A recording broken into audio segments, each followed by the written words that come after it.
We also have some breaking news right now here at home. The severe weather wreaking havoc all across the viewing area. That includes dozens of incidents in Wake County where thousands remain without power. This was the scene along Raleigh's Glenwood Avenue where the power was out from Creedmoor Road all the way up to 540.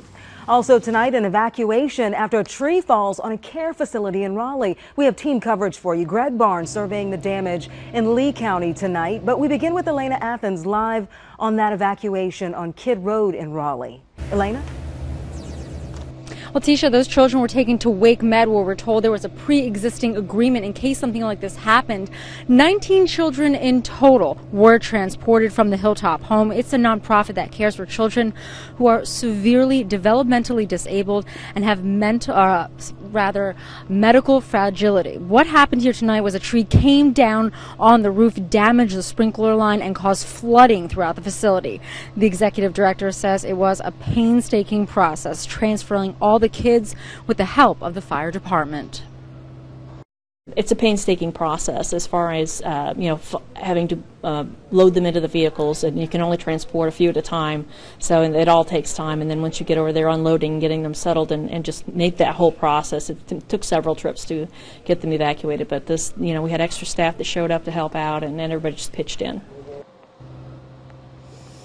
And in Cary, firefighters also had their work cut out for them. A wind uprooted trees, ripped through homes. You can see how this tree just sliced through the second story. Firefighters put plastic on top of roofs to stop the water from seeping in and causing further damage.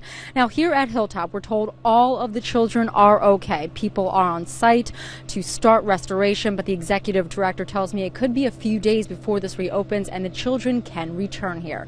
Live in Raleigh, Elena Athens, ABC 11 Eyewitness News. Elena, thanks. The severe weather hammered communities all across the viewing area this evening. Our cameras captured this video in Durham this evening. You can see these power lines tipped over, trees brought down as well during that severe weather in the western part of the Triangle. This is along Snow Hill Road in Durham.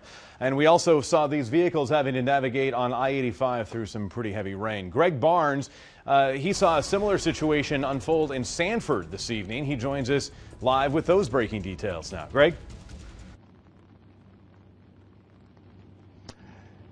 Good evening, Steve. A bit of deja vu for some of the residents here in Sanford and Lee County tonight. Behind me, this is a pretty familiar scene around the area. This is at the intersection of Charlotte Street and 10th Street. Power lines down, the traffic lights are down. The storm fractured a pole down here, and that brought the power lines down. Not a whole lot of reports of widespread damage, just a lot of isolated incidents like this. Still, it was a rocky night, no doubt, for a lot of residents here who wondered whether or not this was a bad storm or another tornado. Now, we've not heard of any reports of any serious damage in the area like we had here 2 years ago, April 16th. This storm took down several big trees, though, in the neighborhoods here in Sanford, like this one on Charlotte Street. And, of course, when that tree came down, it also brought down with it the power lines as well. There are reports of sporadic blackouts in several neighborhoods around the town. And as we drove through Sanford tonight, we came through several intersections where the lights were out. We came past the Walmart. The Walmart shopping center was without power as well. We have not heard of any reports of any serious injuries.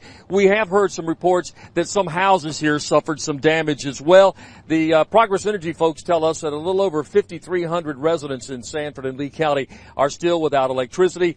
Utility crews here say it's going to take them several more hours, if not most of the night, to get the lines restored and the power back on. Reporting live in Sanford, Greg Barnes, ABC 11 Eyewitness News.